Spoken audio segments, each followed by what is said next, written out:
Good evening all of you. देखो आज की क्लास आपके लिए कुछ खास है। ठीक है, खास इसलिए कि मैं आपको कुछ आज गाइडलाइंस प्रोवाइड करूंगा। अगर आपने मेरे सारे गाइडलाइंस फॉलो किए तो आप यकीन मानो, यहाँ पर जो एक वर्ड लिखा हुआ कि इस बार, ठीक है, इस बार फिर करना है पीओटी में धमाल और लेके आने हैं 100/100। ओके, देखो पिछले साल भी क्या हुआ, पिछले साल क्या हुआ, लॉकडाउन लगा, बहुत से बच्चे एग्जाम देने गए, बहुत से बच्चों को बैग लगा, बहुत से बच्चों को 90+ करके नंबर भी आए। और ऐसे भी बच्चे हैं क्लास में, ठीक है, क्लास में ऐसे भी बच्चे थे जिनके 100/100 नंबर आया। और देखो, टीचर एक, पढ़ाने वाले एक, और सबके पास, सबको पता था, मैक्सिमम बच्चों को पता था कि क्वेश्चन जो आने वाले हैं भारतीय स्किल से आने वाले हैं। ठीक है, यार सब पता होने के बाद भी बहुत से बच्चों को बैक आ गया, बहुत से बच्चों को 90+ करके नंबर आया, और बहुत से बच्चों को क्या हुआ, 100/100 नंबर आया। अब इसके पीछे रीजन क्या था? ये जो नंबर इतने, जो इनके बीच में जो अंतर देखने के लिए मिला जो ये इनके बीच डिफरेंस जो मिला हमें देखने के लिए, ये आया कहाँ से? तो ये मिला गाइडलाइंस के थ्रू। कहाँ से मिला? ये आया जो डिफरेंस उनके अंदर, ये आया गाइडलाइंस के थ्रू। अगर गाइडलाइंस सही मिलेगा आपको, तो आप यकीन मानो आपके 100/100 नंबर आपके आएंगे। या फिर अगर 100 नहीं आते तो आप क्या कर सकते हो, मैक्सिमम नंबर, मैं क्या कह रहा हूँ, मैक्सिमम नंबर आप क्या कर सकते हो, प्राप्त कर सकते हो। तो छोटे मोटे मैं गाइडलाइंस बताऊंगा आपको, अगर आपने फॉलो किए तो आपके मैक्सिमम नंबर आने वाले हैं। ठीक है, तो क्लास को स्टार्ट करते हैं, फिर आगे बढ़ते हैं। देखो, सभी को पता है कि जो क्वेश्चन आते हैं, मैक्सिमम क्वेश्चन आते हैं कहां से आएंगे, आपके भारत स्किल से। अब मैं ये नहीं बोल सकता हूँ कि 100% आएंगे, 50% आएंगे, या फिर 20%। ये भी हो सकता है अगर आपकी किस्मत बढ़िया हुई, अगर आपकी किस्मत बहुत बढ़िया रही, तो हो सकता है कि मैक्सिमम जो क्वेश्चन हो, 100% जो क्वेश्चन हो, आपके भारत स्किल से देखने के मिले।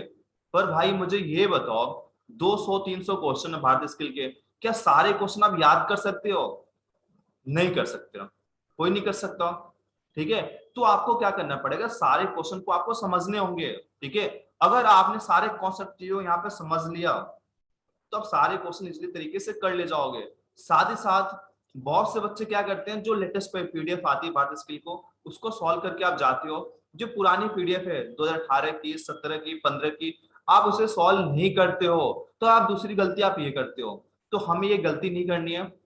ठीक है, हमें क्या करना है, 2019 के पीडीएफ को सॉल्व करना है, 2020 के सॉल्व करना है। इसके बाद अगर हमें टाइम मिलता है, ठीक है, देखो तीन चीज पे फोकस करेंगे। एक होता है मस्ट नो, एक होता है आपका शुड नो, और एक होता है आपका कुड नो। मस्ट नो में क्या रखेंगे हम? तो मस्ट नो में रखेंगे हम जो भारत स्किल के जो क्वेश्चन बैंक है। ठीक है, चाहे आपके 18 के हो, चाहे आपके 19 को, बस इसे रट्टा नहीं मारना, हमें इसको हमें रट्टा नहीं मारना, हमें क्या करना है, सारे कॉन्सेप्ट जो है दिमाग में हमें सेट करने हैं। अगर सारे क्वेश्चन जो दिमाग में हमारे सेट हो जाएंगे, एग्जाम में कैसे भी घुमा फिरा के हम उसको क्या कर सकते हैं, इजिली तरीके से कर सकते हैं। तो ये तो हमारा हो गया प्लान नंबर 1, यानी कि मस्ट नो। ओके, दूसरा आता है हमारा प्लान नंबर 2, जिसे बोलते हैं शुड नो।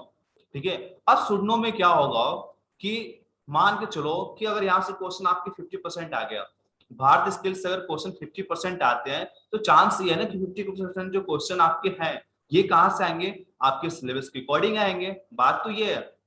तो हमें क्या करना है, जो सेकंड प्लान है हमारे पास, हमें क्या करना है, जो हमारा सिलेबस है, जो पीओटी का हमारा सिलेबस है, उसके ऊपर मैंने क्या किया, एक वीडियो बनाया जिसका नाम दिया हमने रक्षाबंधन स्पेशल के नाम से है। ठीक है, अगर आपने उसको कवर कर लिया, ठीक है, तो यकीन मानो आपके मैक्सिमम जो क्वेश्चन बनते हैं वो सारे आपके डाउट जो होंगे वहां से क्लियर हो जाएंगे। क्यों हो जाएंगे क्लियर वहां से आपके? क्योंकि मैंने क्या किया, उसमें एक से लेके जो 14 चैप्टर है, सारे चैप्टर को मैंने उसके अंदर कवर किया है, और सभी को मैंने क्या किया, ब्रीफ में डिस्क्राइब किया है। उससे फायदा क्या होगा आपको, कि हर चैप्टर में क्वेश्चन कैसे डेवलप होते हैं, कैसे क्वेश्चन एग्जाम में आते हैं, हर चीज के बारे में मैं अच्छे अच्छा खासा मैंने वहां पे डिस्क्राइब किया हुआ है। तो आपको यहाँ पे आइडिया लग गया। और तीसरा क्या है, कुड नो, जानना चाहिए, जान सकते हैं। ठीक है, जान सकते हैं, इसके लिए मैंने क्या किया है, 1 से लेके 14 चैप्टर तक कुछ ऑब्जेक्टिव क्वेश्चन है। ठीक है, क्या है, कुछ ऑब्जेक्टिव क्वेश्चन है चैप्टर वाइज, उसको मैंने सॉल्यूशन कराया है। वो आपके मैक्सिमम क्वेश्चन कहाँ पे, हिंदी में। तो हमें तीसरे नंबर पे क्या करना है, अगर हमारे पास टाइम मिलता है, अगर हमें टाइम मिलता है, तो हम क्या कर सकते हैं, पहले भारत स्किल क्वेश्चन करेंगे, उसके बाद सिलेबस का जो थोड़ा बहुत है मोटा मोटा उसको देख लेंगे, और तीसरे नंबर पे क्या करेंगे, जो क्वेश्चन मैंने बताया चैप्टर वाइज जो वीडियो मैंने अपलोड किया हुआ है उसको देखेंगे। इससे क्या होगा, तीनों प्लान हमारा एग्जीक्यूट कर जाएगा। भारत स्किल, मोस्टनो, सुडोनो में क्या आएगा, जो मैंने अलग से मैंने सीरीज करके टेस्ट बनाया है, उसे भी आप अटेम्प्ट कर सकते हो। और तीसरे नंबर पे क्या है, जो चैप्टर वाइज मैंने क्वेश्चन डेवलप किया है। तो ये आपके तीन बेनिफिट्स है, ठीक है। तो अगर आपने तीनों गाइडलाइंस आपने फॉलो किया तो आप यकीन मानो इस बार भी आप क्या करोगे, धमाल करने वाले हो। और धमाल क्या होगा आपका, कि आपके 100/100 आने वाले हैं। ओके, पिछले साल भी मैंने बच्चों से कहा था कि आपके 100/100 आने वाले हैं। कुछ स्टाफ वहां के थे जिन्होंने मजाक बनाया, उन्होंने कहा नहीं 100/100 नहीं आएंगे। पर जब उनके 100/100 नंबर आए हैं, तो यकीन मानो जो टीचर पहले कह रहे थे इनके नहीं आने वाले हैं, उन्होंने बहुत बधाइयां दिया। तो आपके भी चाहते हो कि 100/100 नंबर आए आपके पास, ठीक है, 100 में 100 नंबर मिले, तो आपको गाइडलाइन से फॉलो करने पड़ेंगे। ओके, चलो आगे बढ़ते हैं, फिर क्लास को थोड़ा सा और आगे बढ़ाते हैं। तो आपके एग्जाम जैसे मैंने बताया था, यहाँ पे स्टार्टिंग में लिखा हुआ 23 नवंबर को, ठीक है, 23 नवंबर से लेके आपका जो एग्जाम होने वाला है कब, 23 नवंबर से लेके आपका 29 नवंबर के बीच में कभी भी आपका एग्जाम हो सकता है। जो आपका पहला सीबीटी टेस्ट होगा ये किसका होगा, आपका पीओटी का ही होगा, ठीक है। पहला आपका पीओटी का होगा, दूसरा किसका होगा आपका, तो दूसरा आपका होगा इसका क्या कहते हैं, ट्रेनिंग उसका, आपका ट्रेड का होगा, ठीक है, ट्रेड थ्योरी का होगा। और जो तीसरा एग्जाम हो गया तो बीसीएस का होगा या फिर आपका डब्ल्यूसीएस का होगा। क्लियर है। चलो आगे बढ़ते हैं और देखते हैं थोड़ा सा उसके बारे में। तो जो हमारा आज के क्लास का जो मेन कॉन्सेप्ट है कहाँ पे, ट्रेनिंग मेथोलॉजी, ठीक है। यानी कि हम पीओटी पे डिस्कस करने वाले हैं कि पीओटी में आपके कैसे क्वेश्चन क्या क्या कर सकते हैं। तो मैंने क्या किया आज की क्लास में, ये जैसे क्लास दी एंड होगा तो ये पीडीएफ में क्या करना है, ग्रुप में सेंड करने वाला हूँ। अगर आप यहाँ पे क्लिक करोगे पहले वाले पेज पे, ठीक है, तो आपको जितना पीओटी का जो 2019 का क्वेश्चन बैंक है भारत स्किल का आपको मिल जाएगा। यानी कि यहाँ पे क्या करोगे आप, आपको ये टेस्ट अटेम्प्ट करने हैं। और इस टेस्ट में क्या भी पूरे 250 क्वेश्चन है भारत स्किल के, ठीक है। ये हो सकता है कि मैक्सिमम जो क्वेश्चन आपके आए हैं आपके यहाँ से देखने को मिल सकते हैं, ठीक है। अगर उसके अलावा ये आपके मैंने क्या किया, भारत स्किल के 100 क्वेश्चन को मैंने इसके अंदर इंक्लूड किया है, तो आप ये टेस्ट दे सकते हो। आपको क्या करना, सबसे पहले 100 क्वेश्चन अटेम्प्ट करने, पहला टेस्ट। इसके बाद आपको क्या करना है, लेवल 1 जो है आपको इसको अटेम्प्ट करने हैं। लेवल 1 आपका कंप्लीट हो जाता है, फिर आपको क्या करना है, लेवल 2 को टेस्ट को अटेम्प्ट करना है। उसके बाद अगर लेवल 2 आप कंप्लीट कर लेते हो तो आपको क्या करने हैं, पूरा कंप्लीट, इसमें आपका लेवल 1 भी है और लेवल 2 भी है आपका, यानी पूरा कंप्लीट आपका भारत स्किल का जो क्वेश्चन बैंक है 2019 का पूरा क्वेश्चन में आपका यहाँ पे मिल जाएगा, ठीक है। तो जितने भी लोग आप पार्टिसिपेट कर रहे हो या फिर जो भी वीडियो देख रहे हो, सभी को क्या करना है, सारे टेस्ट आपको देने हैं, लेवल 1 लेवल 2, उसके बाद 100 क्वेश्चन, उसके बाद पूरा कंप्लीट ओवरऑल डेवलपमेंट आपको यहाँ पे करना है, ठीक है। इसके अलावा अगर आप यहाँ पे क्लिक करते हो तो आप सीधे कहाँ चले जाओगे, मेरे चैनल पे चले जाओगे और आपको यहाँ पे क्या मिल जाएगा, यहाँ पे चलो और देखते हैं हम। देखो यहाँ पे क्या आपका,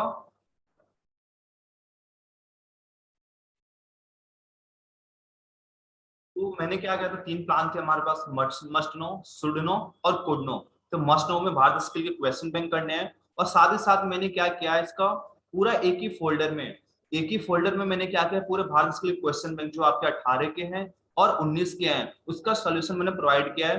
तो आपको चैनल पे जाना है, 18 का बहुत से क्वेश्चन है जो आपके लिए डाउटफुल है, कंफ्यूजन क्रिएट करते हैं, तो कंफ्यूजन क्रिएट आपको नहीं करना, उसको सोल्यूशन आपको वहां पे मिल जाएगा।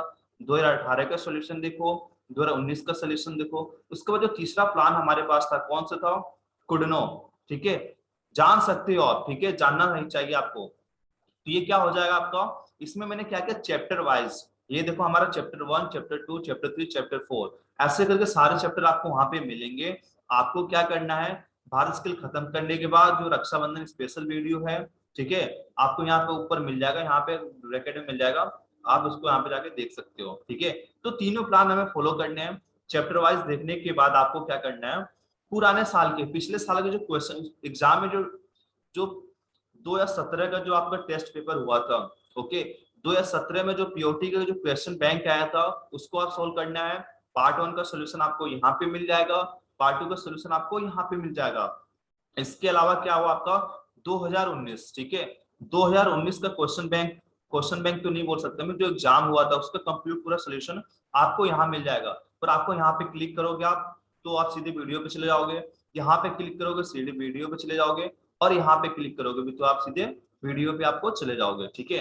तो आपको तीनों के तीनों आपके जो ये टेस्ट पेपर हैं आपको देखने हैं। क्लियर हुआ, समझ में आ रहा, पहले भारत स्किल के सोल्यूशन देखो, ठीक है, उसके बाद रक्षाबंधन स्पेशल जो वीडियो है उसको देखना है आपको। उसको देखने के बाद तीसरे नंबर पे आपको क्या करना है, 17 के और 18 के क्वेश्चन बैंक जो हैं, जो एग्जाम में आए थे पेपर में, इसको आपको सोल्यूशन करना है। अब आप ये कहोगे सर 19 वाला कहाँ पे है?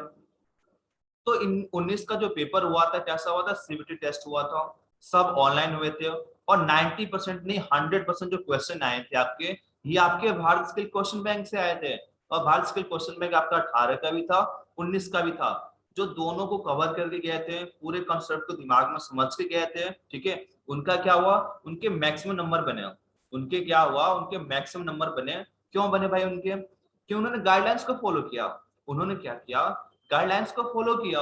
वो 17 के क्वेश्चन बैंक देख के गए थे, 18 के देख के गए थे, और दोनों का सॉल्यूशन उन्होंने क्या किया, कॉन्सेप्ट को दिमाग में बिल्कुल रजिस्ट्रेशन करके गए थे, हमेशा के लिए उसको स्टोर करके गए थे। ओके, तो ज्यादा आपको होशियार नहीं बनना है। होशियार में बहुत से बच्चे क्या करेंगे, देखो बहुत से बच्चे करने वाले हैं, सारे ऑप्शन को रट्टा मार लेंगे। अगर पूछ लिया जाए बी होगा, सी होगा, थोड़ा सा कंफ्यूजन क्रिएट हो जाता है। तो नहीं, आपको ऐसे गलती नहीं करने हैं। पहले आपको टेस्ट अटेम्प्ट करने हैं, फिर उसका सोल्यूशन देखना है पूरा कंप्लीट एक बार, और आपको टेस्ट देने हैं। क्लियर हुआ? समझ में आ रहा? चलो समझ में आ रहा, सभी फटाफट लाइक कर दो। अब मैं यहाँ पे क्या करता हूँ, थोड़ा सा आपको इंट्रोडक्शन पीओटी के बारे में बता देता हूँ। एक्चुअली है क्या यहाँ पे, सिस्टम क्या है, कि बहुत से लोग हैं क्लास में भी हैं जो क्लास को अभी अटेम्प्ट नहीं कर रहे हैं, तो उनको थोड़ा सा आइडिया नहीं है। उनको आइडिया ही नहीं है कि पीओटी में क्या चीज है, क्या उनके लिए इम्पोर्टेंट है और क्या उनके लिए इम्पोर्टेंट नहीं है। तो ये जानना बहुत जरूरी है। तो थोड़ा सा इसको इंट्रोडक्शन के बारे में हल्का फुल्का इसको मैं आपको यहाँ पे बता देता हूँ इसके बारे में, ठीक है। पर मेरा मेन कॉन्सेप्ट वही था, मस्ट नो, कुड नो और शुड नो, तीन प्लान के बारे में आपको बताना। तो सबसे पहले यहाँ पे हम जान लेते हैं जो जो हमारे पीओटी का जो सब्जेक्ट है, ठीक है, इसके और सारे नाम हैं तो एग्जाम में आपसे पूछा जा सकता है। जब आपका लेसन प्लान डेमो प्लान होगा तो आपको वाइवा भी होता है वहां पे। जब आप वहां पे वाइवा देने के लिए जाओगे तो आपसे क्वेश्चन पूछे जा सकते हैं कि पीओटी के और नाम क्या है। तो हम इसको ट्रेनिंग मेथोलॉजी के भी नाम से जानते हैं, हम इसको टीचिंग टेक्निक के नाम से जानते हैं, हम इसको MOI यानी कि मेथड ऑफ इंस्ट्रक्शन इंस्ट्रक्शन के भी नाम से जानते हैं, हम इसको ट्रेनिंग पेडागोजी के भी नाम से जानते हैं। इसके और सारे नाम हैं, आपकी स्क्रीन पे दिखाई दे रहे होंगे। क्लियर हुआ? इसके बाद एक चीज आपका और बनता है, साइकोलॉजी। जो साइकोलॉजी जो शब्द है, ठीक है, ये कैसा शब्द है, तो ये आपका ग्रीक वर्ड है, ठीक है। साइकोलॉजी दो शब्दों से मिलकर बना हुआ है, एक हो गया आपका साइकी और दूसरा हो गया आपका लोगस, ठीक है। दोनों को जब हम ऐड करते हैं तो हमें क्या मिल जाता है, हमें मिल जाता है साइकोलॉजी। साइकी मतलब क्या होता है, तो साइकी मतलब होता है सोल यानी कि आत्मा, और जबकि लोगस मतलब क्या होता है, टू स्टडी नॉलेज या फिर साइंस, यानी कि आत्मा के विज्ञान को, आत्मा के विज्ञान को हम क्या कहते हैं, साइकोलॉजी। ओके, और ये दोनों कैसे शब्द हैं, साइकी जो है आपका और लोगस है, ये दोनों कैसे शब्द हैं, तो ये दोनों के दोनों आपके ग्रीक शब्द है। कैसे शब्द है, ग्रीक शब्द है। एग्जाम में आपसे पूछा जा सकता है अगर भारत से क्वेश्चन आपके नहीं बनते हैं तो। ओके, क्लियर हुआ थोड़ा बहुत? आगे देखते हैं। अब आपका क्वेश्चन आपका यहाँ पे ये चीज बनता है कि व्हाट इज साइकोलॉजी, ठीक है। आपके क्लास में साइकोलॉजी चैप्टर खत्म हो गया होगा, पर इसका जो सिस्टमैटिक डेफिनेशन है, इसका जो टेक्निकल जो डेफिनेशन निकल के आता है, आपको पता होना चाहिए। ओके, तो यहाँ पे क्या मेंशन आपका, study of change in behaviour. अगर मैं यहाँ पे बात करूं चेंज इन बिहेवियर, तो ये किसका डेफिनेशन हो जाएगा, तो ये हो जाएगा या तो एजुकेशन का, ठीक है, या फिर लर्निंग का हो जाएगा। किसका हो जाएगा, तो लर्निंग हो गया आपका, या फिर एजुकेशन। एजुकेशन की वजह से क्या होता है, आपका बिहेवियर चेंज होता है। ओके, पर उसके पीछे रीजन क्या होता है, उसके पीछे रीजन हो गया ट्रेनिंग, नॉलेज, ओके, एटीट्यूड, ये सब यानी कि cap, cognitive skill, affective skill और साइकोमोटर स्किल। इसके वजह से क्या होता है, आपका बिहेवियर चेंज होता है। पर ये आपका साइकोलॉजी का डेफिनेशन नहीं है। डेफिनेशन कब बनेगा, कि जब हमने क्या किया, चेंज इन बिहेवियर में हमने क्या कर दिया, स्टडी शब्द को हमने कनेक्ट कर दिया। यानी कि जो आपका बिहेवियर चेंज हुआ, अगर आप उसका अध्ययन करते हो, अगर आप उसका स्टडी करते हो कि पहले बिहेवियर आपका ये था, अब आपका बिहेवियर चेंज हो गया, और आपके बीच में चेंजेस देखने को कितना मिला। स्टार्टिंग जब CITS करने के लिए गए थे NSTI में, तो आपका लेवल क्या था, आपका IQ लेवल कितना था। तो जब आप फाइनल एग्जाम देने गए तो आपका IQ लेवल क्या बढ़ा, कम हुआ, कितना चेंज हुआ। जब आप उसका स्टडी करते हो तो हम इसको डेफिनेशन क्या दे दिया हमने, साइकोलॉजी, ठीक है। अगर आपका बिहेवियर चेंज हो रहा है किसके वजह से, एजुकेशन की वजह से, ट्रेनिंग की वजह से, एटीट्यूड की वजह से, तो हम ये बोलते हैं एजुकेशनल साइकोलॉजी। क्या कहते हैं हम उसको, हम कहते हैं एजुकेशनल साइकोलॉजी। पर भाई सिंपल नहीं होगा जब तक आप उसकी स्टडी शब्द नहीं जोड़ोगे, वो साइकोलॉजी की डेफिनेशन नहीं होगी।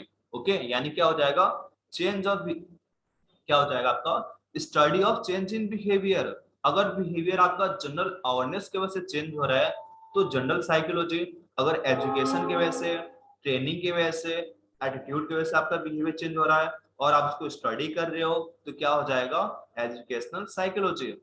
इसको स्टडी करने के बहुत से मेथड होते हैं, पर दो मेथड आपके बहुत ज्यादा इंपॉर्टेंट है और एग्जाम में पूछा जाता है। एक होता है आपका ऑब्जर्वेशन और दूसरा होता है आपका इंट्रोस्पेक्शन। क्या होता है इंट्रोस्पेक्शन, इंट्रोस्पेक्शन का मतलब होता है सेल्फ स्टडी, अपने आप को स्टडी करना कि मेरा लेवल क्या है। ओके, अपने आप का अध्ययन करना कि मेरे अंदर कमी क्या है, मेरे अंदर अच्छाई क्या है, तो इसे बोलते हैं हम इसे बोलते हैं इंट्रोस्पेक्शन। ओके, क्लियर हुआ कुछ? तो दो मेथड है, कमेंट सेक्शन में फटाफट मैसेज कर दो कि साइकोलॉजी को स्टडी करने के कौन से दो मेथड होते हैं। ठीक है, अब हम बात करते हैं जो हमारे एजुकेशनल की जो टैक्सोनॉमी है। ठीक है, टैक्सोनॉमी के बारे में बात करेंगे हम यहाँ पे कि टैक्सोनॉमी हमारे सिलेबस में है तो है कितनी। ठीक है, क्योंकि जो पूरा हमारा जो पीओटी जो है, चाहे पूरा हमारा सब्जेक्ट है जो सीआईटीएस में पढ़ाए जाते हैं, ये सभी के सभी किस पे बेस है आपके, तो ये सभी के सभी आपके किस पे बेस है, यहाँ पे मैं इसको नीचे कर देता हूँ। हाँ, तो ये किस पे बेस है आपके, तो ये आपके डोमेन पे हो गए। ठीक है, देखो तीन चीज आप फोकस करना क्योंकि एग्जाम में आपसे पूछे क्वेश्चन बनते हैं आपके। जितने भी आपके थियोरेटिकल सब्जेक्ट हैं, जितने भी आपके थियोरेटिकल सब्जेक्ट हैं, चाहे पीओटी का हो, चाहे ट्रेड थ्योरी हो, चाहे कोई भी हो, ये किस में आते हैं, तो ये आते हैं आपके किसके, कॉग्निटिव स्किल में। किस में आ जाएंगे आपके, तो ये आ जाएंगे आपके कॉग्निटिव डोमेन में आ जाएंगे, जिसे बोलते हैं हम नॉलेज बेस्ड डोमेन। क्लियर हुआ? दूसरा बात करते हैं साइकोमोटर डोमेन। जितने भी प्रैक्टिकल हैं आपके, चाहे पीओटी का हो आपका, चाहे आपका ट्रेड थ्योरी का हो, ये सब किस में आ जाएंगे आपके, तो ये आ जाएंगे आपके साइकोमोटर स्किल में। तीसरा होता है आपका अफेक्टिव स्किल, चाहे हम इसको कोर स्किल भी बोलते हैं। क्या बोलते हैं, कोर स्किल। इसमें क्या आता है आपका, वीसीएस हो गया, डब्ल्यूसीएस हो गया, ये सब आपके किस में आते हैं, कोर स्किल में आते हैं। ठीक है, किस में आते हैं आपके, कोर स्किल में। ओके, यानी जो कॉग्निटिव है आपका सब्जेक्ट यानी नॉलेज बेस्ड डोमेन हो गया, साइकोमोटर हो गया आपका स्किल बेस चाहे प्रैक्टिकल, और जो आपका एटीट्यूड बेस होता है जिसमें आपको मोटिवेट किया जाता है। कोर स्किल यानी कि आपको पर्सनालिटी को डेवलप किया जाता है, आपके बिहेवियर को चेंज किया जाता है, आपके अंदर पॉजिटिव एटीट्यूड लाया जाता है। तो ये सब क्या होता है आपका, जब आपको थ्योरेटिकल पढ़ाया जाता है, आपको स्किल की नॉलेज दी जाती है, तो बीच बीच में आपको मोटिवेट किया जाता है। अभी आप लेसन प्लान देने जाओगे तो वहां पे मोटिवेशन आएगा लिखा हुआ कि हम यहाँ पे मोटिवेट उनको कैसे करेंगे, क्यों, हमने क्या किया है वहां पे, हमने वहां पे अफेक्टिव डोमेन को इंक्लूड किया है। अगर एक बार मोटिवेट हो गए बच्चे तो उनका कॉन्सेंट्रेट क्लास में बना रहेगा और अच्छे से चीजों को समझेंगे। क्लियर हुआ? चलो आगे बढ़ते हैं और देखते हैं अगला। तो यहाँ पे कॉग्निटिव हमारे मेंटल स्किल जो है कॉग्निटिव डोमेन में आ जाएगा। अफेक्टिव में एटीट्यूड हो गया, चाहे हमारे इमोशनल, जिस सब्जेक्ट से हम इमोशनली कनेक्टेड होते हैं। ठीक है, तो हमारा सब्जेक्ट क्या होता है, हम अच्छे से ग्रोथ होता है, अच्छे से हमें नॉलेज होता है उसके बारे में। तो जिससे इमोशनली कनेक्टेड नहीं होते हैं, कहीं ना कहीं हमारा सब्जेक्ट क्या होता है, खराब होता है, हमें अच्छे समझ में नहीं आता है। ओके, तीसरा क्या है, साइकोमोटर। इसे मैनुअल चाहे फिजिकल स्किल में आ जाएगा, चाहे प्रैक्टिकल हम बोलते हैं। क्लियर हुआ? क्योंकि छोटी छोटी बातें जो हैं ये कहीं ना कहीं क्या होता है, एग्जामिनर हमसे पूछ लेता है और हम गलतियां वहां पे कर देते हैं। पर हमें ऐसी गलती नहीं करना है, हमें क्या करना है, सारे कॉन्सेप्ट को समझना है, फिर सामने वाले को जवाब देने हैं। क्लियर है? अब हम बात करते हैं जो हमारे नर्वस सिस्टम होता है, दो टाइप के होते हैं। एक होता है हमारा सेंसरी नर्वस और एक होता है हमारा मोटर नर्वस। ठीक है, ध्यान समझना। अगर सेंसरी नर्वस का काम क्या होता है, ये हमारे सेंस ऑर्गन से, चाहे आंख हो गया, कान हो गया, जीभ हो गया, हैंड हो गया, त्वचा हो गया, किसी भी सेंस ऑर्गन से मैसेज को कलेक्ट करता है और हमारे ब्रेन को डिलीवर करता है। ओके, इसके जस्ट अपोजिट क्या होता है, मोटर नर्वस। ये क्या करता है, ये हमारे ब्रेन से मैसेज को लेगा और हमारे मशीन एक्शन को, चाहे हमारे सेंस ऑर्गन को क्या करता है, डिलीवर करता है उसको एक्शन लेने के लिए, रिस्पॉन्स देने के लिए, परफॉर्मेंस करने के लिए। तो दो चीज याद करना, सेंस ऑर्गन से मैसेज ब्रेन को कौन देता है? सेंसरी नर्वस देता है। और ब्रेन से आपके मशीन एक्शन को कौन देता है मैसेज? तो ये देता है आपका मोटर नर्वस, चाहे मोटर नर्व। क्लियर हुआ? चलो आगे देखते हैं और क्या था। इसके अलावा जो आपका पेपर 2018 में हुआ था, भारत स्किल में जो क्वेश्चन बैंक जो नहीं है, ठीक है, ये आपका यहाँ पे इंक्लूड नहीं मिलेगा, भारत स्किल में क्वेश्चन नहीं आपके। पर जो आपका 2018 में पेपर हुआ था पीओटी का, तो वहां पे क्वेश्चन देखने को मिले थे कि स्टिमुलस क्या हुआ है, सेंसेशन क्या है, उसके बाद आपका इंस्टिंक्ट क्या है, आपका परसेप्शन क्या, अटेंशन क्या है, इंटरेस्ट क्या है, आपका बिहेवियर क्या है, और सीक्वेंस ऑफ लर्निंग क्या है। तो ये क्वेश्चन आप देख के जाना है, बहुत ज्यादा इंपॉर्टेंट है। ये भी कहीं ना कहीं मेरे वीडियो में मिल जाएगा आपको, तो देखना कौन से वीडियो में, क्योंकि ये क्वेश्चन आपका बहुत ज्यादा इंपॉर्टेंट है आपका, ठीक है। अगर आप किसी चीज को बस सेंस कर रहे हो, ठीक है, आपका मेन क्या है, उस सब्जेक्ट के बारे में जानना, सब्जेक्ट क्या है, तो ये आपका सेंसेशन है। परसेप्शन क्या है, उस सब्जेक्ट के ऑब्जेक्ट के बारे में जानना, कि जो सब्जेक्ट है उसका ऑब्जेक्ट क्या है, ऑब्जेक्टिविटी क्या है, उस सब्जेक्ट का उद्देश्य क्या है, तो ये क्या आपका परसेप्शन है। ओके, तो ये सब ट्रेनिंग क्या है, किसी पर्टिकुलर फील्ड को सेलेक्ट करना, और उस फील्ड में क्या करना है, अपने नॉलेज को, स्किल को डेवलपमेंट करना, तो हम इसे बोलते हैं ट्रेनिंग। अभी आप सीआईटीएस में आए हो, आपने एक फील्ड को सिलेक्ट किया है, आपने कोई भी ट्रेड लिया, इलेक्ट्रिशियन ले लिया, चाहे कंप्यूटर साइंस ले लिया, चाहे ड्रेस मेकिंग ले लिया, आपने एक ट्रेड लिया हुआ है, उसी ट्रेड का जो प्रैक्टिकल स्किल है, जो सब्जेक्टिव स्किल है, उसी को तो आप डेवलपमेंट कर रहे हो, उसी को तो आप डेवलपमेंट कर रहे हो ना।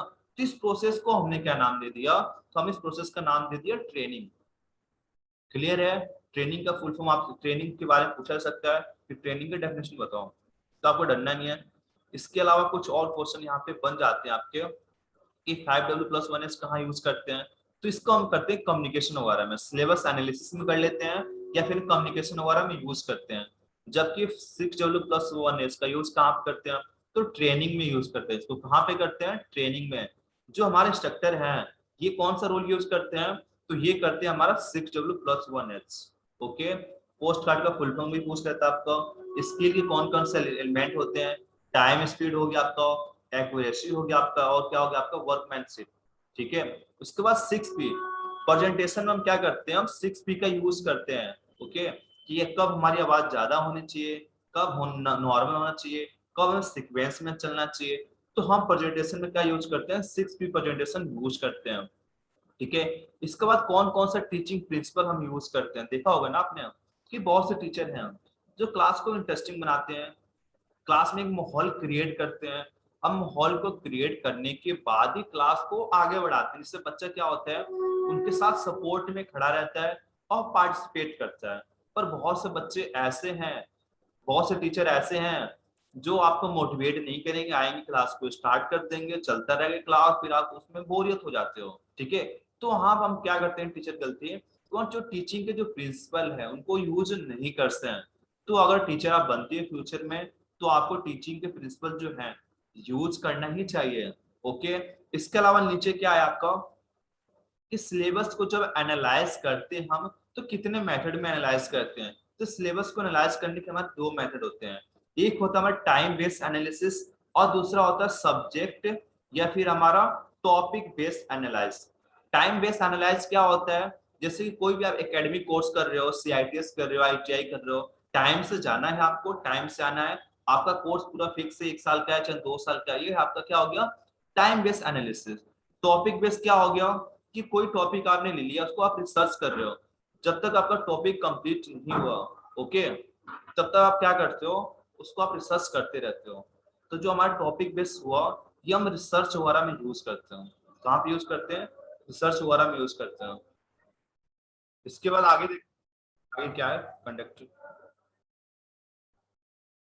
तो यहाँ पे देखो दो तीन बातें को यहाँ पे फोकस करेंगे जो हमारे लिए बहुत ज्यादा यूजफुल है, ठीक है। थोड़ा सा इसको मैं नीचे कर देता हूँ, यहाँ पे लाते हैं इसको वीडियो। देखो जो हमारे सेंस ऑर्गन होते हैं ना, इनका नॉलेज में और प्रैक्टिकल में एक अलग रोल होता है। ओके, सभी को पता है कि हमारे कितने सेंस ऑर्गन होते हैं, 5 होते हैं। ओके, कौन कौन से होते हैं सभी को पता है ना, यहाँ पे देखो पांचों का नाम यहाँ पे मेंशन है। आंख हो गया, कान हो गया, ठीक है, उसके बाद हमारा हैंड हो गया, नोज और टोंग, जीभ हो गया हमारा। अब इनके जो परसेंटेज है, ठीक है, इनके जो परसेंटेज हमारे अलग अलग होते हैं। अब आप ये सोच रहे हो कि इनके जो परसेंटेज हैं नॉलेज में और प्रैक्टिकल में अलग कैसे हो। आपके दिमाग में क्वेश्चन आ रहा होगा, हर किसी के दिमाग में क्वेश्चन आ रहा होगा कि जो हमारे सेंस ऑर्गन हैं इनके सब्जेक्टिव में और जो हमारे प्रैक्टिकल है इनमें इनका अलग अलग रोल होता है। देखो मान लो कि आपके क्लास आपका लेक्चर हो रहा है, अभी मैं आपके क्या कर रहा हूँ, यहाँ पे मैं लेक्चर ले रहा हूँ, यानी कि क्या कर रहा हूँ मैं आपको नॉलेज दे रहा हूँ। मैं क्या कर रहा हूँ, मैं आपको नॉलेज दे रहा हूँ। आप कौन सा सेंस ऑर्गन का मैक्सिमम यूज कर रहे हो, तो आप यूज कर रहे हो अपनी आंखों को, अपने आंख का यूज कर रहे हो ना। उसके बाद किसका यूज कर रहे हो, उसके बाद आप कर रहे हो अपने कानों का यूज कर रहे हो। सबसे पहले आपने किसका यूज किया, अपने आंखों का यूज किया, उसके बाद अपने कान का यूज किया आपने। ओके, तो मैं ये बोल सकता हूं कि जब आप थ्योरेटिकल नॉलेज लोगे या फिर नॉलेज लेते हो या फिर आप जनरल लर्निंग करोगे तो मैक्सिमम किसका परसेंटेज होगा, आपके आंखों का और आपके कान का। इसके बाद आपके जो हैंड हो गए इनका परसेंटेज कम हो जाएगा, आपके नोज का कम हो जाएगा, और आपका जो जीभ है इसकी परसेंटेज कम हो जाएगी। अगर मैं यहाँ पे बात करता केमिकल, ठीक है, केमिकल फील्ड में, ठीक है, अगर मैं यहाँ पे बात करता जो हमारे केमिकल केमिस्ट्री होते हैं वहां पे बात करता, तो वहां पे हमारे जीभ के ज्यादा परसेंटेज होते हैं, वहां पे हमारे नोज के ज्यादा परसेंटेज होते हैं। पर अगर मैं नॉलेज के बारे में बात करूं तो यहाँ पे कम होते हैं। अब हम बात करते हैं यहाँ पे प्रैक्टिकल के। अब देखो, जब आपका प्रैक्टिकल कराया जाता है वर्कशॉप में तो आप इसका यूज करते हो, अपने हैंड का यूज करते हो।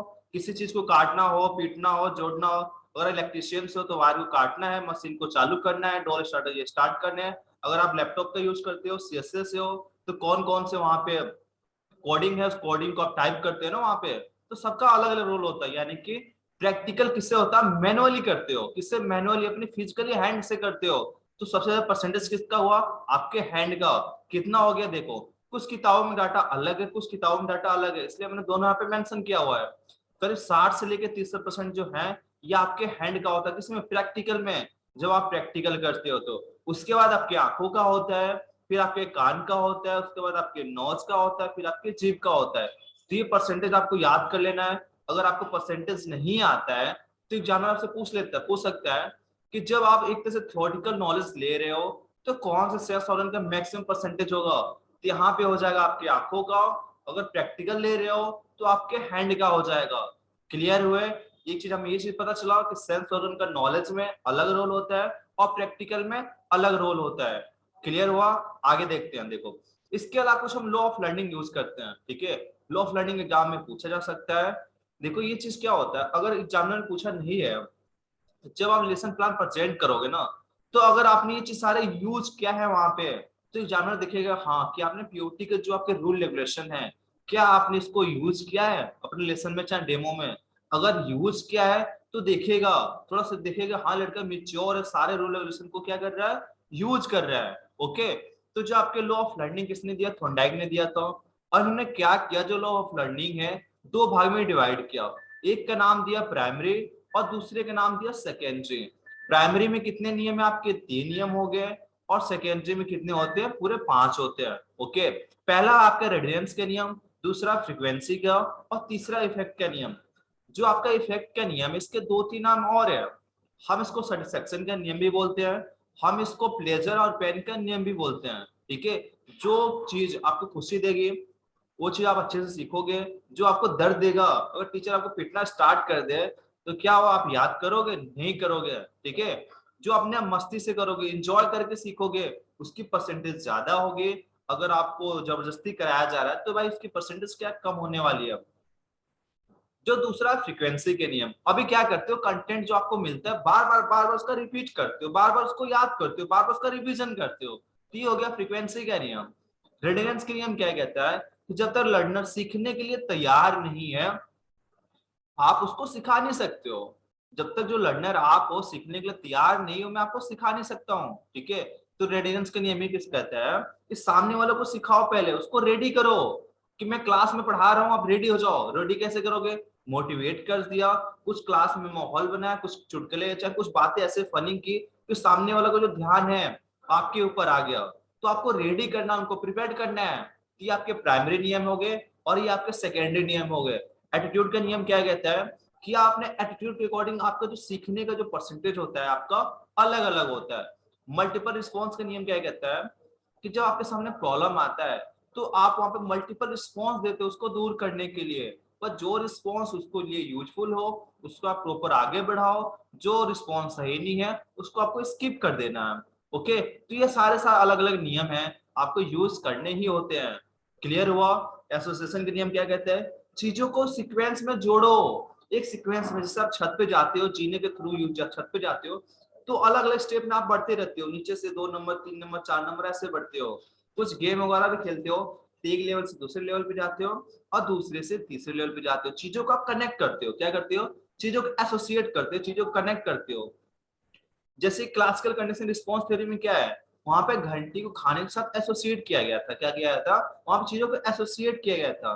जब चीजों को आप कनेक्ट करके पढ़ते हो तो कंटेंट क्या होता है, आपको लंबे टाइम तक याद रहता है। क्लियर हुआ? चलो आगे देखते हैं इसके अलावा क्या है। देखो, जो आपका सिलेबस है इसमें करीब आपके 5 थ्योरी है। ठीक है, कुछ थ्योरी है जो आपके सिलेबस में है, ज्यादा नहीं तो आपका नाम पता होना चाहिए, किस पर रिसर्च किया गया था, जो साइकोलॉजिस्ट थे, ठीक है, वो कौन से देश के थे, तो ये चीज आपको पता होना चाहिए। पहला कौन सा हो गया आपका? Classical conditioning response theory. इसको और किस नाम से जानते हैं? हम इसको थ्योरी ऑफ स्टिमुलस के नाम से जानते हैं। किसने दिया था आपका? इवॉन पाउलो ने दिया था। किस पर रिसर्च किया था?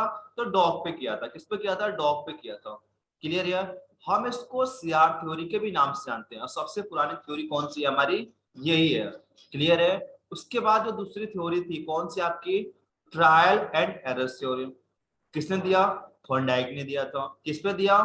तो आपको कमेंट करने, आप कमेंट करके बताना किस पे दिया। तो इन्होंने किस पे किया था रिसर्च? तो इन्होंने किया था किस पे? बिल्ली पे किया था। इन्होंने किस पे किया? इन्होंने कुत्ते पे किया, इन्होंने बिल्ली पे किया। उसके बाद आ गए कॉलर साहब। ओके, तो जो इनसाइड थ्योरी किसने दिया? कॉलर साहब ने। किसने दिया? कॉलर साहब ने। कॉलर साहब ने एक्सपेरिमेंट किया था, किसके ऊपर किया था? चिंपैंजी के ऊपर किया था। किसके ऊपर किया था? जो चिंपैंजी था उसका नाम था क्या था? उसका नाम था सुल्तान। क्या नाम था? जो चिंपैंजी जो बंदर था उसका नाम क्या था? ऐसे तो बहुत सारे थे, पर कौन उसमें सबसे ज्यादा चालाक था, जिसका दिमाग ब्रेन बहुत तेज था, जो इनसाइड था, ऑन द स्पॉट अपने ब्रेन का यूज किया, उस चिंपैंजी का नाम क्या था? उसका नाम था सुल्तान। किसका नाम था? सुल्तान। उसके बाद अगला थ्योरी कौन सा आपका? Operant conditioning theory. किसने दिया? बीएफ स्किनर ने दिया था। ओके, किस पर किया था इन्होंने रिसर्च?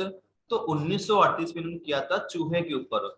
उसके 5 साल बाद इन्होंने किस पर रिसर्च किया? तो कबूतर पे किया था। किस पे किया था? कबूतर पे किया था। उसका जो लास्ट थ्योरी है आपकी कौन सी? आपकी थ्योरी ऑफ इमिटेशन। ये किसने दिया था? आपके बेंडोरस साहब ने किया था। हम इसको सोशल थ्योरी के भी नाम से जानते हैं। क्लियर हुआ? अब देखो, जो इवॉन पाउलो थे ये कहाँ के थे आपके? तो ये आपके कहाँ के थे? कमेंट सेक्शन में बताना। सबके अलग अलग साइकोलॉजिस्ट है, कौन से कंट्री के थे आपको बताना। देखो, थॉर्नडाइक और स्किनर ये आपके अमेरिकन थे। ठीक है, ये कैसे थे? आपके अमेरिकन थे। पाउलो कैसे थे? रशियन थे। कॉलर कैसे थे आपके? ये आपके जर्मन थे। कैसे थे? जर्मन थे। इनसाइड थ्योरी को हम गेस्टाल्ट थ्योरी बोलते हैं। क्या बोलते हैं इसको? कहीं पे गेस्टाल्ट आपको मिल जाए, कहीं पे आपको जेस्टाल्ट भी मिलता है। आपको नाम प्रोनाउंसिएशन इसके अलग अलग मिलते हैं। ठीक है, तो गेस्टाल्ट का मतलब क्या होता है? इसका होता है कंप्लीट या ऑल, कंप्लीट होता है। कंप्लीट से हम पार्ट की तरफ चलते हैं। ठीक है, तो गेस्टाल्ट का मतलब भी आपसे पूछा जा सकता है। क्लियर हुआ? चलो आगे देखते हैं और इसके अंदर क्या। तो ये आपकी क्लासिकल कंडीशन रिस्पॉन्स थ्योरी इस पे किया गया था, कुत्ते पे किया गया था। इसमें क्या देखा गया था कि जब इसके सामने खाना रखा गया तो ये ना चाह के भी क्या हो रहा था, इसके मुंह से सलाइवा निकल रहा था। वो रिस्पॉन्स देना नहीं चाह रहा था बंदा। ऐसा क्वेश्चन आपके भारतीय स्किल में है कि कौन सा आपका इसमें लर्निंग बिहेवियर में आएगा?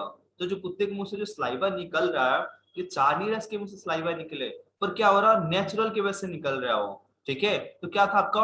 अनकंडीशनल रिस्पॉन्स था वो। ओके, अब क्या हुआ देखा गया कि जब घंटी को खाने के साथ एसोसिएट कर दिया गया, जब घंटी बजाया गया तो क्या हुआ? इसके मुंह से सलाइवा निकल रहा था। इसको पता चल गया कि अब मुझे खाना मिलने वाला है। तो खाने किसके साथ एसोसिएट किया गया था? घंटी के साथ।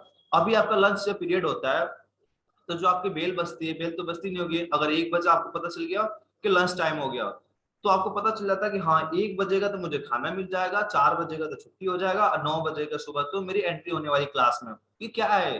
ये चीजों को एसोसिएट किया गया हुआ, चीजों को कनेक्ट किया गया, स्टैंडर्ड बनाया गया है। ओके, आगे देखते हैं।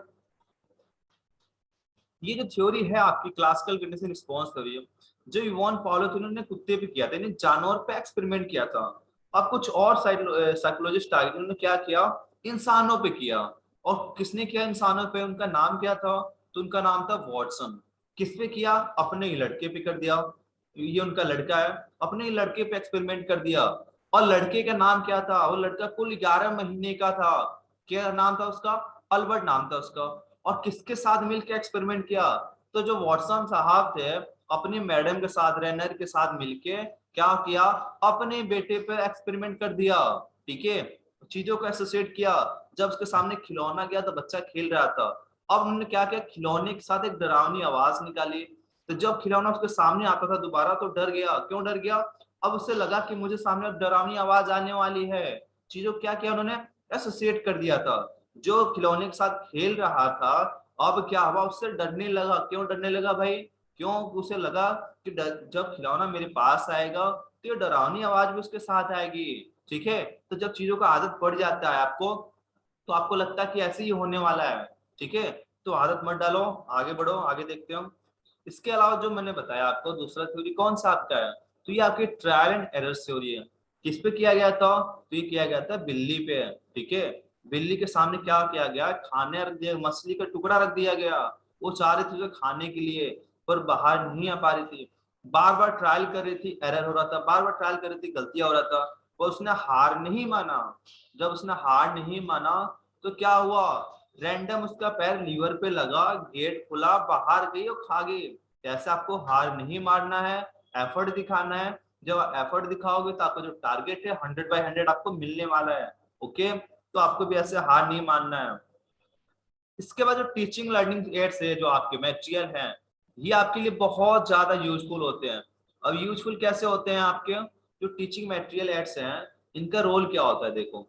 जब लेसन प्लान यूज करने जाओगे, आपने पहले देखा होगा कि 3 टाइप के होते हैं, कौन कौन से, ऑडियो एड, विजुअल एड और ऑडियो विजुअल एड। यहाँ पे क्लियर हुआ। अब देखा होगा पहले आपने जब क्लास में पढ़ते थे तो नॉर्मल बोर्ड का यूज होता हो रहा था। अब थोड़ा टेक्नोलॉजी चेंज हुआ, अब क्या हुआ, व्हाइट बोर्ड आ गया आपका।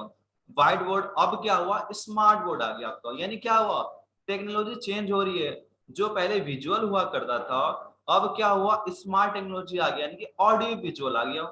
ओके, पहले रेडियो पर आप गाने मूवी वगैरह सुनते रहते, गाने चाहे एक तरह से आप क्या करते थे, वहां पे मैच वगैरह देखते थे। और टीवी जो क्या था आपका, ऑडियो एड्स था। अब क्या हुआ, थोड़ा और टेक्नोलॉजी आई, विजुअल हुआ। अब क्या हुआ, ऑडियो और विजुअल दोनों है। यानी टेक्नोलॉजी का आपको यूज करना है। अगर लेसन प्लान आप देने जा रहे हो, अगर आपके क्लास में स्मार्ट बोर्ड है, स्मार्ट प्रोजेक्टर है, तो आप उसका यूज करो ना भाई। आप नॉर्मल यूज क्यों कर रहे हो, नॉर्मल आप बोर्ड यूज क्यों कर रहे हो। ठीक है, जब आपके पास स्मार्ट प्रोजेक्टर है, आप पीपीटी बना सकते हो, प्रेजेंटेशन अच्छे से दे सकते हो, तो आप नॉर्मल चार्ट क्यों बनाना चाहोगे, ये बताओ मुझे। ठीक है, स्मार्ट टेक्नोलॉजी यूज करो ना। तो वही चीज आपका, स्मार्ट टेक्नोलॉजी आपको यूज करना है और टीचिंग और लर्निंग को बेस्ट करना है। अब देखो यहाँ पे कुछ क्वेश्चन आपके और बन जाते हैं। कभी कभी एग्जाम में बोर्ड के नाम आ जाते हैं, आपसे पूछ लेते हैं इनके फंक्शन के बारे में। तो ये आपका चाक बोर्ड हो गया, ये मैग्नेटिक बोर्ड हो गया। कभी कभी आपसे क्या पूछता है कि मैग्नेटिक बोर्ड के और किस नाम से जानते हैं, तो मैग्नेटिक बोर्ड को हम क्या कहते हैं, कोर बोर्ड के नाम से जानते हैं भाई। क्या नाम से जानते हैं, कोर बोर्ड। क्यों, कोर होती है इसके अंदर, मैग्नेट बनाया जाता है आपका। उसके बाद होता है फ्लैनेल बोर्ड। ये कौन सा बोर्ड आपका, चैनल बोर्ड है। इसका दूसरा नाम क्या है, फेल्ट बोर्ड भी बोलते हैं। ठीक है, इसमें क्या होता है, आपने देखा होगा अभी 15 अगस्त हुआ, 26 जनवरी हुआ, चाहे और भी कोई भी एक्टिविटी होता है आपके इंस्टीट्यूट में, तो वहां पे देखा कुछ फोटो शूट होते हैं, कुछ वहां पे फोटोग्राफ खींचे जाते हैं और उसको किसी बोर्ड पे लगा दिया जाता है। अब बाहर से बंदा कोई देखता है, उसे पता चला था यार ये इस फंक्शन का है। यानी क्या हुआ, आप वहां पे अपने एक्टिविटी को शो कर रहे हो। क्या कर रहे हो आप वहां पे एक्टिविटी को शो कर रहे हो। तो इस टाइप का जो बोर्ड होता है उसको क्या बोलते हैं हम उससे बोलते हैं फैनल बोर्ड। क्लियर हुआ। एक बोर्ड और होता है जिसमें आप नोटिस दिया जाता है कि 4 तारीख को छुट्टी है, ये प्रोग्राम है, इस दिन ऑर्गेनाइज कराया जाएगा, नोटिस के तौर पे होता है। तो हम उसको बोलते हैं बुलेटिन बोर्ड। बुलेटिन बोर्ड का दूसरा नाम क्या है, तो हम इसको नोटिस बोर्ड के नाम से जानते हैं। और ये आपके स्मार्ट बोर्ड है। क्लियर हुआ। इसके बाद हमारा दो चीज, एक चीज और आता है WIM, जिससे बोलते हैं return instruction material. Okay, return instruction जो मटेरियल है WIM, ये दो टाइप के होते हैं। कितने टाइप के होते हैं? दो टाइप के होते हैं। एक होता है आपका टीचिंग मटेरियल और दूसरा होता है लर्निंग मटेरियल। WIM कौन बनाता है? इंस्ट्रक्टर। ठीक है, किसने बनाया? इंस्ट्रक्टर ने बनाया। अब सिंपल सी बात है, जब WIM आपके इंस्ट्रक्टर ने बनाया और WIM ही आपके दो टाइप के होते हैं, तो ये दोनों के दोनों कौन बनाया? ये दोनों किसने बनाया? आपके इंस्ट्रक्टर ने।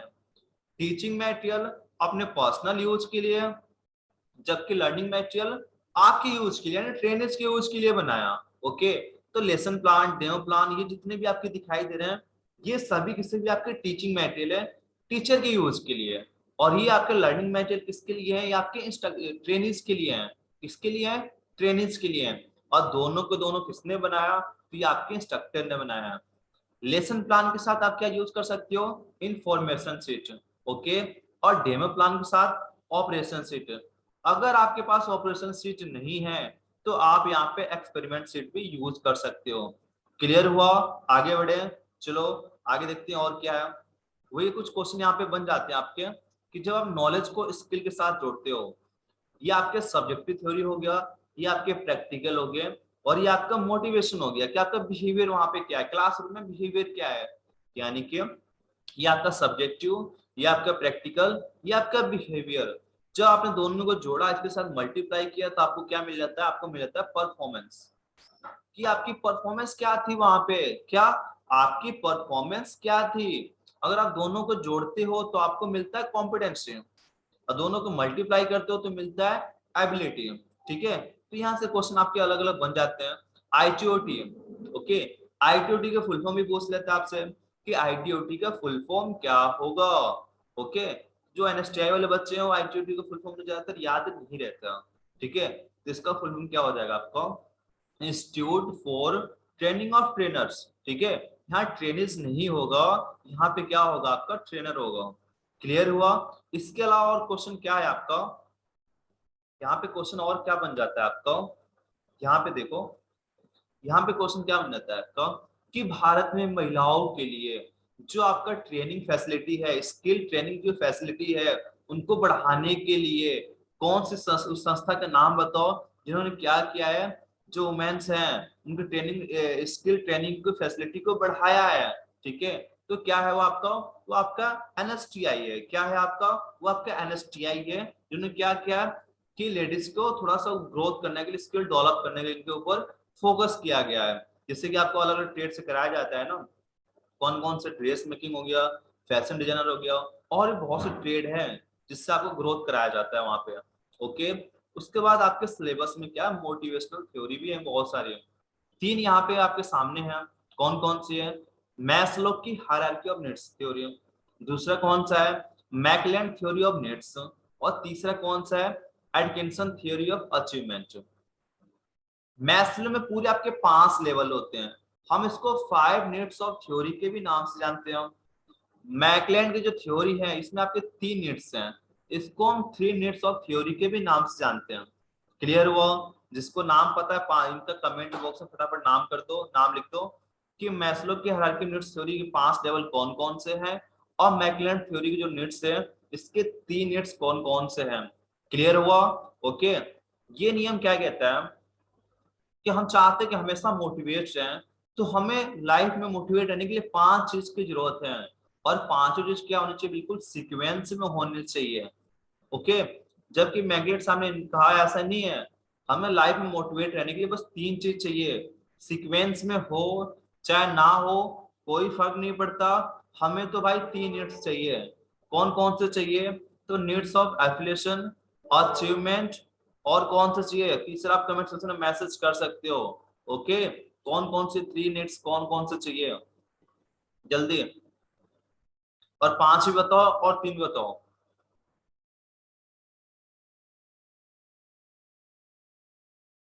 चलो कमेंट सेक्शन में आवाज नहीं आ रहा, बता देता हूँ।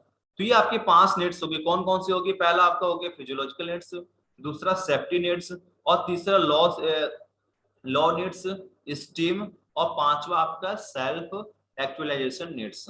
ओके, पहले अपने खाने पीने की व्यवस्था करोगे, फिर अपने लिए घर बनाओगे, जॉब की व्यवस्था करोगे, उसके बाद आपका फैमिली डेवलप हो गया, उसके बाद अपने ग्रोथ के बारे में अपने अपने जो मान सम्मान है, अचीवमेंट, उसके बारे में सोचोगे।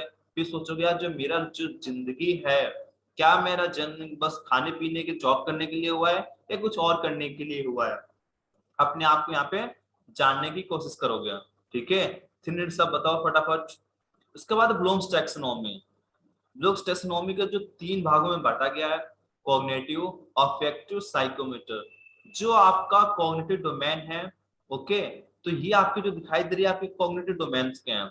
स्टार्टिंग में कब आया था आपका, तो शुरू शुरू में आया था आपका 1956 में आया। इसको रिवाइज्ड किया गया, कब किया गया, 2001 में। ठीक है, जो पहले नॉलेज था रिमेम्बरिंग हो गया, कॉम्प्रिहेंशन था अंडरस्टैंडिंग हो गया, एप्लीकेशन था अप्लाइंग हो गया, और एनालिसिस था आपका एनालाइजिंग हो गया, और सिंथेसिस को हम क्रॉस में लेके गए और इसका नाम दे दिया क्रिएटिंग। और जो आपका इवोल्यूशन तो लास्ट में उसको हम नीचे लेके आ गए, उसका नाम दे दिया हमने इवोल्यूटिंग। ओके, तो ये चीज है, ये आपके लोअर ऑर्डर थिंकिंग में आएंगे और ये आपके हाई ऑर्डर थिंकिंग में आएंगे। 3 आपके लोअर में आते हैं, 3 आपके हायर में आते हैं। चेंज करने के पीछे वही हुआ कि आपकी टेक्नोलॉजी चेंज हो रही है, थोड़ा सा और एडवांस होते जा रहे हो। जो पहले चीजों को आप याद कर रहे थे अब उसको रिमेम्बरिंग कर रहे हो। क्या कर रहे हो, रिमेम्बरिंग कर रहे हो, उसकी पहचान कर रहे हो, आप उसको बनाए रख रहे हो। तो बहुत सी टेक्नोलॉजी है जो मार्केट में नई आई है, उसके वजह से हम क्या करते हैं, हर साल अपने सिलेबस को चेंज करते रहते हैं। उनमें से भाई एक और आगे डेल कॉन ऑफ एक्सपीरियंस, वही चीज है। इन्होंने किस पे फोकस किया कि अगर हम पार्टिसिपेट करते हैं, टीचर पढ़ाएगा, अगर हम पार्टिसिपेट करते हैं तो हमारे सीखने की जो परसेंटेज होता है वो ज्यादा होता है। ठीक है, यानी कि इन्होंने क्या कहा, इन्होंने 3 चीज पे फोकस किया। पहला फोकस ये किया कि कौन ऑफ एक्सपीरियंस है क्या। उसके बाद उन्होंने कहा जो सेंसरी एड्स हैं, जो हमारे सेंस ऑर्गन है, इनका क्या रोल है भाई, इनका रोल है तो है क्या। उसके बाद कहा गया कि हम अपने टीचिंग को ग्रोथ कैसे कर सकते हैं, टीचिंग को हम इम्प्लीमेंटेशन कैसे कर सकते हैं, इसको बढ़ा कैसे सकते हैं। तो 3 चीज पर उन्होंने फोकस किया। पहले चीज को यहाँ देख लेते हैं। तो ये हो गया आपके सेंस ऑर्गन का यूज। ये आपके किसके है, डेल कॉन एक्सपीरियंस के अकॉर्डिंग। तो हमारी जो लर्निंग है ये 2 टाइप में आता है, एक होता है हमारा एक्टिव, एक होता है पैसिव। अगर आप मेरे साथ पार्टिसिपेट कर रहे हो, टीचर ने पूछा आप जवाब दे रहे हो, आप उनका क्वेश्चनिंग कर रहे हो, ग्रुप डिस्कशन कर रहे हो, उनके साथ आप क्या कर रहे हो, पार्टिसिपेट कर रहे हो, तो इस टाइप की जो लर्निंग है आपकी एक्टिव लर्निंग में आएगी। पैसिव में क्या है, मैं लेक्चर ले रहा हूँ, आप अटेम्प्ट कर रहे हो, आप पैसिव में आ जाओगे। ठीक है, उनका जेडी हो रहा है, ग्रुप डिस्कशन हो रहा है, तो एक्टिव लर्निंग है। अगर मूवी चल रहा है तो मूवी में आप कोई एक्टिविटी तो कर नहीं रहे हो, आप देख रहे हो ना, वॉचिंग मूवी, तो क्या है, पैसिव लर्निंग है। क्या है, पैसिव लर्निंग है। तो अगर आप रीडिंग कर रहे हो 10% सीखोगे, सुन रहे हो तो 20%, अगर आप देख रहे हो तो 30%। जैसे कि मूवी होता है तो आप क्या करते हो, वहां देखते भी हो और सुनते भी हो, तो वहां पे आप 50% सीखोगे। और 70% कहाँ सीखोगे से, यानी कि जब आप ग्रुप डिस्कशन कर रहे हो, आप वहां पे देख भी रहे हो, बोल भी रहे हो, सुन भी रहे हो, पार्टिसिपेट कर रहे हो उनके साथ मिला जुला के, तो आप 70% सीखोगे। 90% में डू, जैसे कि अगर आप प्रेजेंटेशन आप खुद दे रहे हो, कोई आप एक्टिविटी खुद कर रहे हो, कोई आप ड्रामा खुद कर रहे हो, तो आप वहां पे मैक्सिमम सीखोगे। और कितना सीखोगे, पूरे 90% आप सीख जाओगे वहां पे। क्लियर हुआ। स्टार्टिंग में जब आया था कौन ऑफ एक्सपीरियंस, कब आया था, 1946 में आया था। उस टाइम पे इसका जो मेन फोकस था किस पे था, ऑडियो विजुअल मेथड पे। वहां मानना ये था कि अगर ऑडियो विजुअल मेथड के माध्यम से पढ़ाया जाएगा तो आप मैक्सिमम सीखोगे। और इसको और थोड़ा सा प्रोग्रेस किया गया, कब किया गया, 1969 में। और क्या देखा गया कि अगर हम कंक्रीट से एब्स्ट्रैक्ट की तरफ हमें बढ़ना चाहिए। कंक्रीट मतलब बिल्कुल सॉलिड, एब्स्ट्रैक्ट मतलब काल्पनिक। ठीक है, तो हमें कहां से कहां जाना चाहिए, हमें कंक्रीट से एब्स्ट्रैक्ट की तरफ। ठीक है, कहां से कहां, कंक्रीट से एब्स्ट्रैक्ट की तरफ जाना है हमें। क्लियर हुआ। तो ये था हमारा आज का, जिसमें ना आपको अच्छे से मोटिवेट किया कि क्या चीज है क्या चीज नहीं है। ठीक है, मेरा जो क्लास का जो मेन मोटो था यही था कि आपको कैसे मोटिवेट किया जाए। आप तो मोटिवेट आप हो गया। ठीक है, मोटिवेट हो गए सभी के सभी, या कुछ दिक्कत है अभी भी। देखो, अगर आपको प्रॉपर गाइडलाइंस मिल जाए ना, तो मैं यकीन मानो मैं ये बोल सकता हूँ कि आपके मैक्सिमम नंबर अचीवमेंट कर सकते हो। तो जो मैं 3 तरीके बताया आपको, सबसे पहले आपको क्या करना है, टेस्ट देने हैं।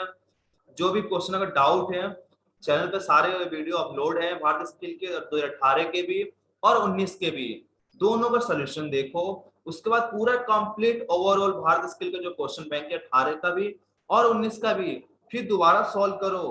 इसके बाद अगर टाइम मिलता है आपके पास तो जो मेरा स्पेशल वीडियो है रक्षाबंधन स्पेशल करके, उसमें मैंने क्या किया है 1 से 14 चैप्टर पूरा कंप्लीट एक ही लेक्चर में मैंने पूरा फिनिश कर दिया है उसको। आप देखो, यकीन मानो आपको सीखने का तरीका क्या हो जाएगा, चेंज हो जाएगा, बिल्कुल चेंज हो जाएगा, बिल्कुल बदल जाएगा। ओके, इसके अलावा उसके पास आपको और टाइम मिलता है तो चैप्टर वाइज मैंने वीडियो अपलोड किया है, आपको क्या करना है उनको देखना है।